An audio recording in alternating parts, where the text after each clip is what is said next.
This 1934 photograph is probably the most famous hoax of all time. I'm talking, of course, about the Loch Ness Monster. In this video, we'll delve into the history of the hoax, its lingering appeal, and I'll show you how to recreate it. Let's get weird!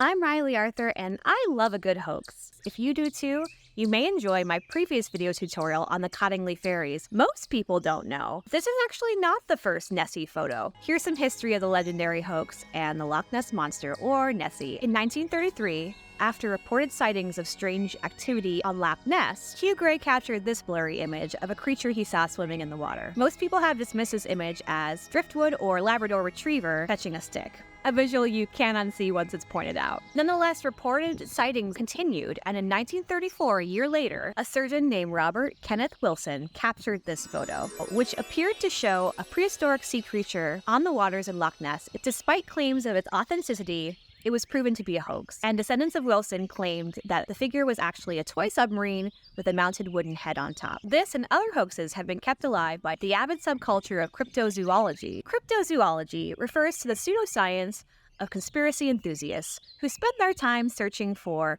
legends like Bigfoot and, yes, Nessie.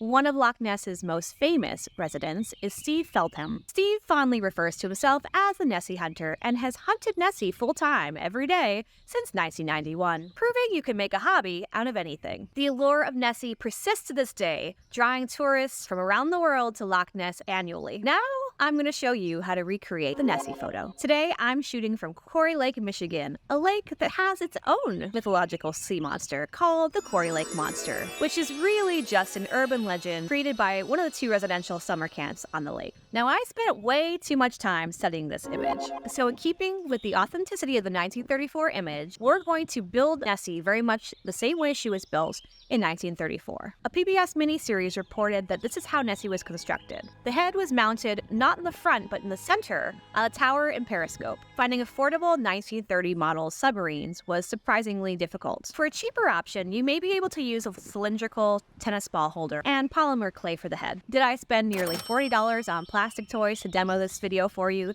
Yes, I did. Was it the best use of my money? Absolutely not. I bought a plastic Brachiosaurus rather than a plastic Nessie because I thought it would be more fun, more authentic, and more challenging. Some plastic dinos are hollow on the inside, and I would recommend buying one of those. Unfortunately, the dinosaur I purchased was solid plastic. Decapitating was not easy. I used a battery-operated handsaw. Power tools are fun!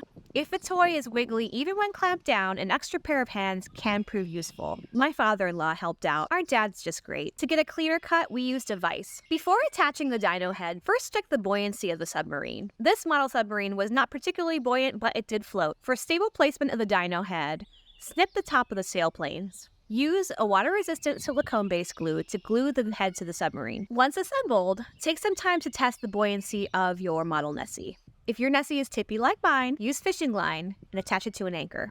I used two Platypod Ultras connected to a Platypod gooseneck to create a stand and anchor for my Nessie. This allowed me more control than if I had used counterweights and had the Nessie floating. Platypod gear can be used for a variety of purposes, not just for tripods. I recommend using a thick fishing line. I used a thin fishing line, and it took twice as long and required twice as many knots. Since the submarine will be partially, if not fully, submerged, don't worry about the fishing line being visible. It won't be. Shooting in water can be unpredictable. When shooting in a lake, I recommend dawn or dusk because there's less recreational traffic and the water is typically calmer. Shooting backlit at dusk also gave me a higher contrast image, much like the 1934 image. The harsh light also allowed me to conceal the tripod, whereas earlier in the day, it was very visible. I wasn't able to get the depth of field I wanted with the iPhone. Shooting with my Canon R8 allowed me to get closer to the water more comfortably and get the depth of field I was looking for, which more closely matched the original image. While the original Nessie photos were taken from the shore, I recommend getting in the water for greater control. The 1934 image had ripples in the water, so be on the lookout for any water disturbances, or you could create them yourself. Shooting at dusk on a lake can get buggy. Consider yourself warned. In my final shots of both my iPhone and my mirrorless cameras, because of the limited depth of field provided by the iPhone, I prefer my mirrorless photos. After the shoot, be sure to give the Platypod gear time to dry out. Double bonus if you're able to shoot in a place like Quarry Lake, which has its own lake monster, because you get two hoaxes for the price of one. And there you have it. By following these simple steps, you too can create your own Nessie photo and add mystery to your photography portfolio. If using Platypod gear and attempting this craft/photography project, please tag us on Instagram. If you like this video, hit the subscribe button. To see more of my work, find me on Instagram. Until next time, stay creative, happy shooting, and I will catch you in the next frame.